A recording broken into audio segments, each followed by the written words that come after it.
हाय दोस्तों, YouTube channel के Pankaj सोडिंग class में आपका स्वागत है। हम संख्या पद्धति की जो जारी श्रृंखला है उसको पुनः आगे बढ़ा रहे हैं।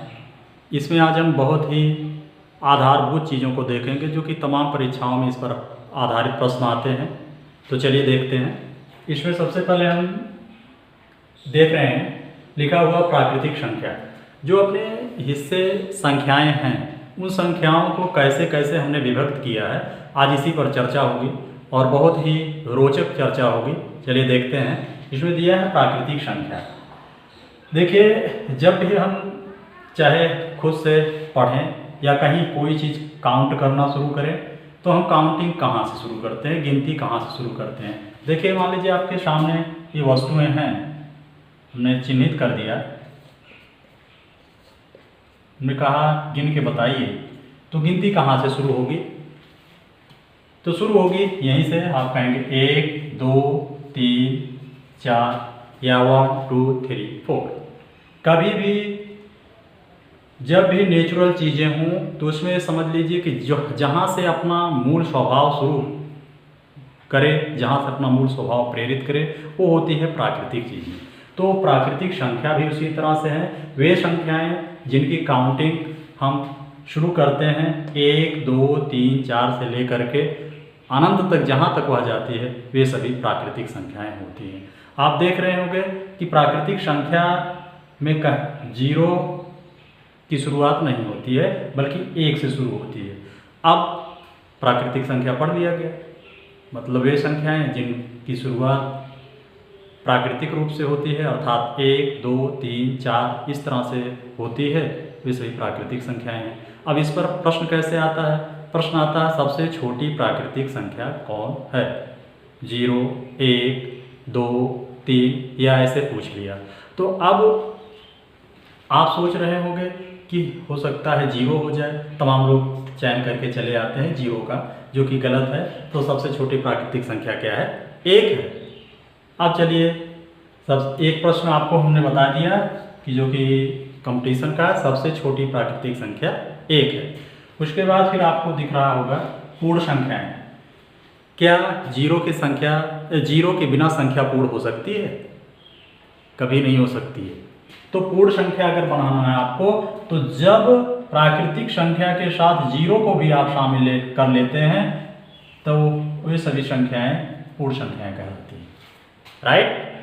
जब 1 2 3 4 के साथ 0 भी शामिल कर लिया जाता है तब संख्या पूर्ण होती है। तो प्रश्न आता है सबसे छोटी पूर्ण संख्या कौन है? उत्तर रहेगा 0। सबसे छोटी पूर्ण संख्या कौन है? 0 है।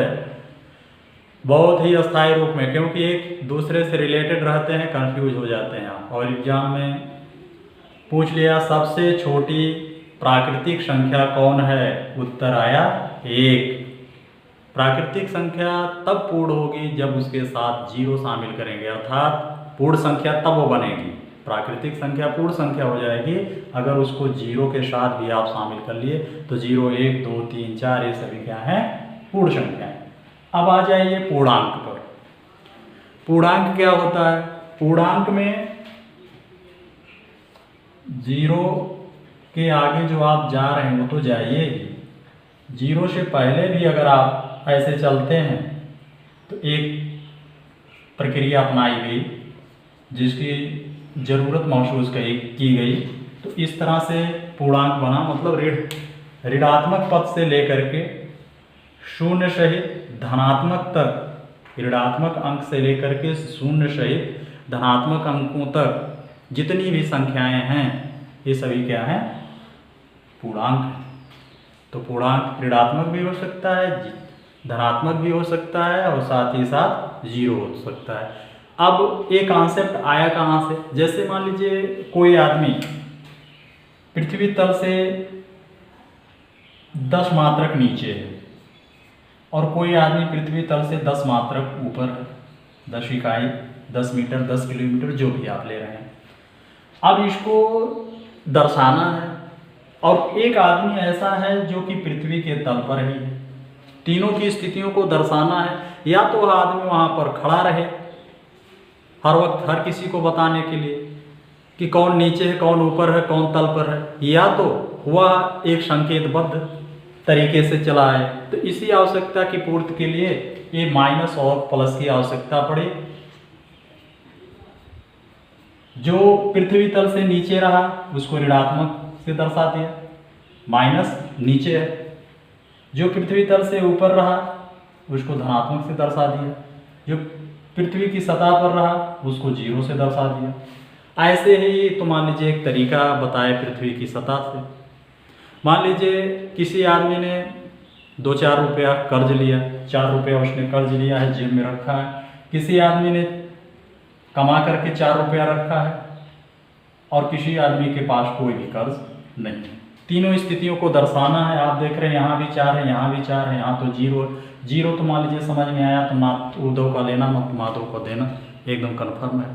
लेकिन ये प्लस माइनस का क्या फंडा रहेगा, तो इसमें यही है कि जो अगर आपने किसी से कर्ज लिया है तो आप पर माइनस चढ़ गया, आपने किसी को दिया है तो आप धनी हो गए, प्लस हो गए।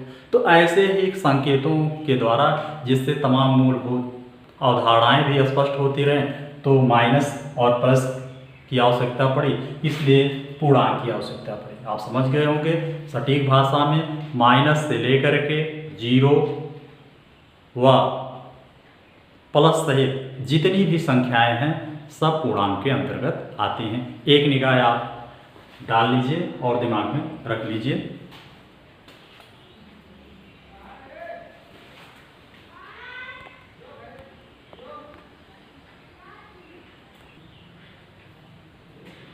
चलते हैं बहुत ही रोचक टॉपिक अभाज्य संख्या पर, जिसको कहते हैं प्राइम नंबर्स।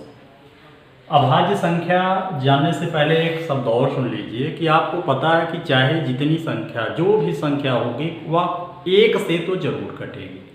किससे कटेगी? 1 से। तो इसकी परिभाषा में, अभाज्य संख्या की परिभाषा में आता है जो संख्या खुद से भाज्य हो, मतलब केवल खुद से कटे, या 1 से कटे, मतलब 1 से या स्वयं से कटे, इसके अलावा और किसी से ना कटे, ऐसी संख्या को हम अभाज्य संख्या कहते हैं। आप देख रहे हैं 2, 3, 5, 7, 11, 13, 17 और 19। अब बात ये आती है कि हमने यहाँ पर 1 क्यों नहीं लिखा। स्टार मार्क लगा करके आपको बताया गया है कि 1 ना तो भाज्य है और ना ही अभाज्य है। आपसे एक प्रश्न पूछा गया है कि 1 कौन सी संख्या है, भाज्य है कि अभाज्य है, या इनमें से कोई नहीं है। तो ऐसे प्रश्नों में आप कंफ्यूज हो जाते हैं। कुछ लोग सोचते हैं कि 1 तो भाज्य होगी या अभाज्य होगी, नहीं अभाज्य होगी सोचते हैं, लेकिन एक प्रश्न है 1 ना तो भाज्य है और ना अभाज्य है। चलिए 2 पर, 2 जो है खुद से कटेगा और 1 से कटेगा, तो 2 जो है वह अभाज्य संख्या है। 2 कौन सी संख्या है? अभाज्य संख्या तो है, लेकिन एक रोचक तथ्य इसके साथ यह भी है कि 2 केवल अभाज्य सम संख्या है, बाकी और कोई भी अभाज्य संख्या सम संख्या नहीं होगी। केवल 2 जो है वह अभाज्य सम संख्या होगी, बाकी और कोई भी संख्या सम संख्या, कोई भी सम संख्या अभाज्य नहीं होगी, क्योंकि वह 2 से तो जरूर कटेगी अगर सम संख्या होगी। बाकी 3 पर आइए देखिए, 3 खुद से कटेगा, 1 से कटेगा, 5 भी, 7 भी, 11 भी, 13 भी, 17 और 19, ऐसे आप चलते जाइए, देखते जाइए। जो इस शर्त का पालन करते हैं केवल वह पद खुद से कटे, वह अभाज्य संख्या है। इसमें से 2 प्रश्न निकलता, हमने आपको बता दिया कि 1 सबसे छोटी, 2 सबसे छोटी अभाज्य संख्या है जो कि सम है, इसके अलावा कोई सम संख्या अभाज्य संख्या नहीं मिलेगी। फिर स्टार मार्कर के द्वारा हमने बता दिया आपको कि 1 ना तो भाज्य है और ना अभाज्य है। तो इस तरह से अभाज्य संख्या कंफर्म हो गया। हाँ, देखते हैं आगे है भाज्य संख्या। तो भाज्य संख्या क्या होती है? जो संख्या, जिस संख्या का हम 1 से अधिक गुणनखंड कर सकें, मतलब 1 से और खुद से कटने के अतिरिक्त वह और अन्य से भी कटे, भाज्य हो, तो उसको हम भाज्य संख्या कहते हैं। जैसे देखिए दो तो ना तो दो सबसे छोटी अभाज्य संख्या हो गई। अब आगे हम चलते हैं। शुरुआत होती है 4, 6, 8, 9, 10, 12, 14, 15, 16। इसमें एक चीज़ हम चिन्हित करना चाहेंगे कि आप देख रहे हैं कि इसमें दो का पहाड़ा भी शामिल है और अन्य पहाड़ी भी शामिल हैं। जैसे 4, 6, 8, 9, 10। इनको आप देखेंगे, 4 देखिए 2 से कटेगा, 2 दूनी 4, खुद से कटेगा, 1 से तो हर कोई कटेगा, वो कहने वाली बात नहीं है।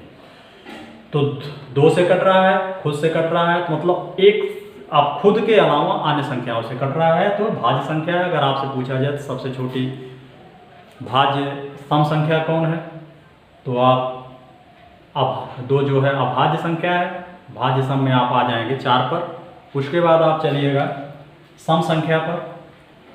अब यही बात ये आती है कि 2 कैसे अभाज्य है। 2 देखिए खुद के अलावा और किसी से नहीं कटेगा, लेकिन 4 जो है खुद से भी कटेगा, 1 से तो कटता ही, बार बार वो नहीं कहेंगे, खुद से ही कटेगा, इसके अलावा 2 से भी कटेगा, इसलिए यह भाज्य संख्या हो गई।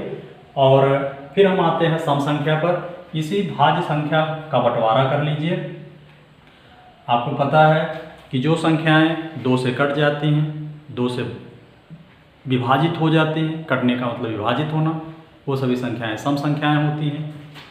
सम संख्या 2, 4, 6, 8 ऐसे आप चलते जाइए, 2 जोड़ते हुए 2 के गुणक में चला जाइए। और उसके अलावा जो संख्या इसके अलावा बचेगी वह विषम संख्या होगी। जैसे 3, 5, 7, 2, 3, 5, 7, 9, 11 ऐसे, ये सब हो गई विषम संख्याएं। ये ऐसा ही सिस्टम है। तो हमने देख लिया prime numbers, composite numbers, even numbers and odd numbers. पर एक निगाह डाल लीजिए, फिर हम चलते हैं आगे।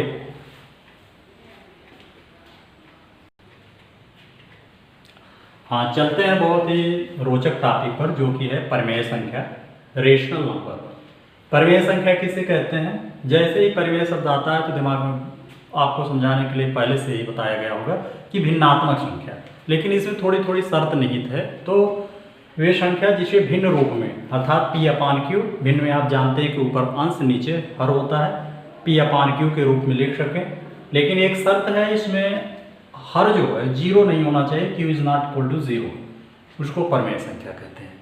और इसमें परिमेय संख्या में एक खासियत और होती है कि उसमें पदों का दोहराव होता है, मतलब भाग करते जाएंगे। जैसे 1 में 3 से भाग करिए, देखिए क्या होगा। एक निश्चित स्थिति के बाद या तो वह संख्या भिन्नात्मक रूप में जाने के बाद या तो वह कट जाएगी पूर्ण रूप से, या तो उसका जो भागफल रहेगा उसमें अंकों का दोहराव रहेगा, वही चीज़ फिर पुनः मिलती रहेगी। तो ये तो होती है इसकी स्थिति, मतलब भिन्नात्मक रूप में लिखिए, और लेकिन हर जो इसका 0 नहीं होना चाहिए। वहीं फिर आते हैं अपरिमेय संख्या पर, इरेशनल नंबर, जो परिमेय ना, मतलब जो परिमेय ना हो, अर्थात जैसे पाई है 22/7, भिन्नात्मक तो है लेकिन 22 में 7 से भाग करेंगे तो वह दशमलव के बाद अनंत तक तो जाता रहेगा लेकिन कटेगा नहीं। तो ये भी चीज़ देखना है कि परिमेय, जो परिमेय ना हो वह परिमेय संख्या हो जाता है। और वास्तविक संख्याएं क्या होती हैं? रेशनल प्लस इरेशनल, मतलब टोटल संख्याएं, जो परिमेय, रेशनल नंबर और इरेशनल, परिमेय और अपरिमेय, अर्थात कहा जाए तो सभी संख्याओं को मिला करके वास्तविक संख्याएं बन जाती हैं। तो परिमेय संख्या और अपरिमेय संख्याओं को मिला करके वास्तविक संख्या बन जाती है। तो इस तरह से मैंने बहुत ही सामान्य तरीके से आपको इन संख्याओं को समझाने का भरपूर प्रयास किया है। आप इसको देख लेंगे। अगर आपको कोई भी समस्या हो तो आप कमेंट बॉक्स में कमेंट करिएगा। और संख्या पद्धति पर और भी संक्रियाएं जारी हैं जो कि आपको अगले वीडियो में मिलेंगी। तो तब तक के लिए थैंक यू।